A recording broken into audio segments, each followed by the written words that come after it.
Hormuz প্রণালীর নিয়ন্ত্রণ নিয়ে মার্কিন প্রেসিডেন্ট ডোনাল্ড ট্রাম্পকে কড়া হুঁশিয়ারি দিয়েছেন ইরানের সেনাপ্রধান মেজর জেনারেল আমির হাতামি।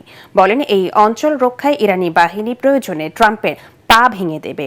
সংবাদ মাধ্যম আল জাজিরা এই খবর জানিয়েছে। মার্কিন বাহিনীকে এই অঞ্চল থেকে বিতাড়িত করার কথাও জানান আমির হাতামি।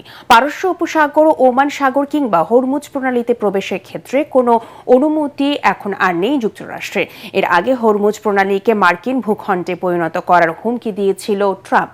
এদিকে যুক্তরাষ্ট্র ও ইরান সংঘাত অবসানে করা সমঝোতা স্মারকের মেয়াদ শেষ হচ্ছে আজ। তবে চুক্তি বাস্তবায়নে বিষয়ে কোনো পক্ষেরই আগ্রহ নেই, বরং গত কয়েক সপ্তাহ ধরে একে অপরের বিরুদ্ধে চুক্তি লঙ্ঘনের অভিযোগ করে আসছে উভয় পক্ষ।